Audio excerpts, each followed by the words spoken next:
Chào mừng quý vị và các bạn đã đến với kênh Trí Tuệ Tài Chính. Hôm nay, chúng ta sẽ cùng nhau khám phá một chủ đề vô cùng thiết thực, làm thế nào để bịt kín những lỗ hổng chi tiêu và tiết kiệm được ít nhất 5 triệu đồng mỗi tháng. Nghe có vẻ khó tin đúng không ạ? Nhưng tôi cam đoan, con số này không phải là một giấc mơ xa vời, mà là một mục tiêu hoàn toàn khả thi.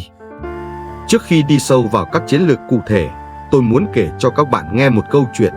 Câu chuyện về cô bạn tên Mai, một người có mức thu nhập khá ổn định, khoảng 15 triệu đồng mỗi tháng. Mọi người vẫn thường nghĩ Mai phải có một khoản tiết kiệm kha khá, nhưng thực tế hoàn toàn ngược lại. Cuối tháng, tài khoản của Mai luôn về con số 0.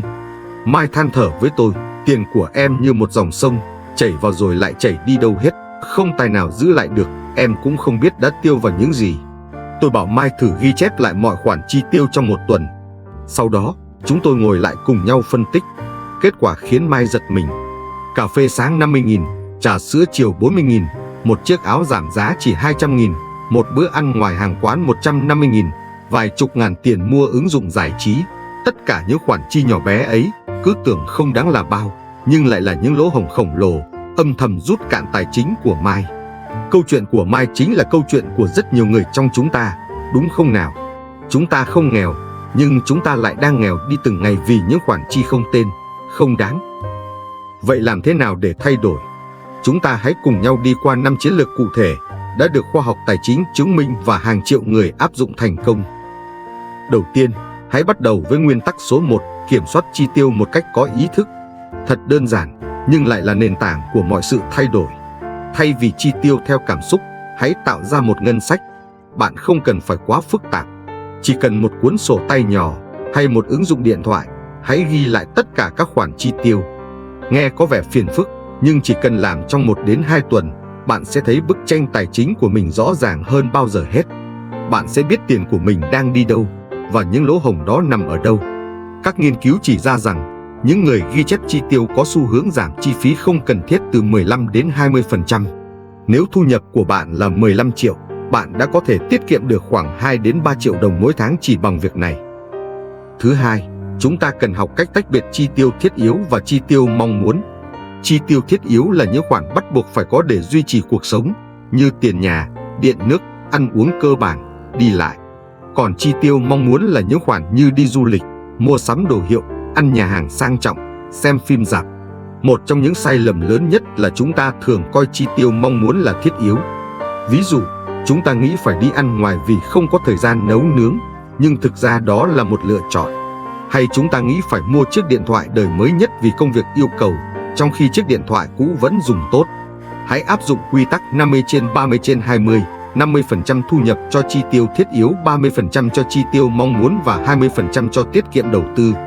Bằng cách phân loại rõ ràng, bạn sẽ dễ dàng nhận ra những khoản chi tiêu mong muốn đang chiếm quá nhiều ngân sách của mình. Chiến lược thứ 3 là biết tận dụng các món hời thông minh. Hãy tưởng tượng thế này, một chiếc áo bạn rất thích, giá niêm yết là 1 triệu đồng. Bạn mua ngay mà không đắn đo. 1 tháng sau, chiếc áo đó giảm giá còn 500.000. Bạn vừa lãng phí 500.000 đồng. Tiết kiệm không có nghĩa là phải sống khổ sở, mà là mua sắm một cách có chiến lược. Hãy chờ đợi các đợt giảm giá, săn mã khuyến mãi, hoặc mua các sản phẩm đã qua sử dụng còn tốt. Thống kê từ một cuộc khảo sát tài chính cá nhân cho thấy, những người kiên nhẫn săn deal có thể tiết kiệm đến 30% chi phí mua sắm hàng tháng. Đó là một con số không hề nhỏ. Hãy nhớ rằng, mua sắm thông minh là một kỹ năng, không phải là một sự hy sinh. Tiếp theo, hãy cùng nhau nói về một điều mà nhiều người thường bỏ qua, tối ưu hóa các khoản chi định kỳ. Các khoản chi định kỳ là tiền thuê nhà, tiền điện, tiền internet, phí di chuyển hàng tháng. Chúng ta thường chấp nhận mức phí đó mà không hề nghĩ đến việc có thể giảm chúng.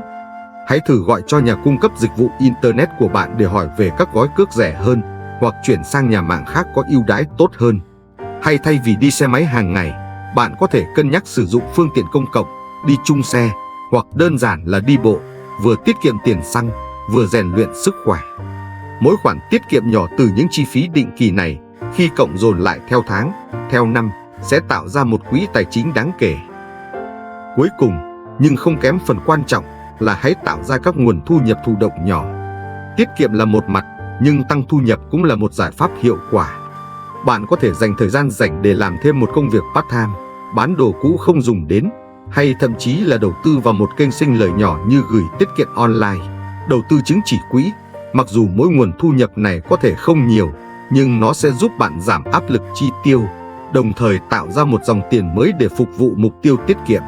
Điều này không chỉ giúp bạn có thêm tiền, mà còn giúp bạn hình thành tư duy chủ động kiếm tiền, thay vì chỉ bị động chi tiêu.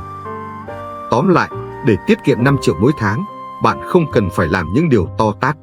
Chỉ cần áp dụng 5 chiến lược nhỏ nhưng đầy hiệu quả này. Thứ nhất, kiểm soát chi tiêu bằng cách ghi chép. Thứ hai, phân biệt chi tiêu thiết yếu và mong muốn. Thứ ba, mua sắm thông minh bằng cách tận dụng các ưu đãi.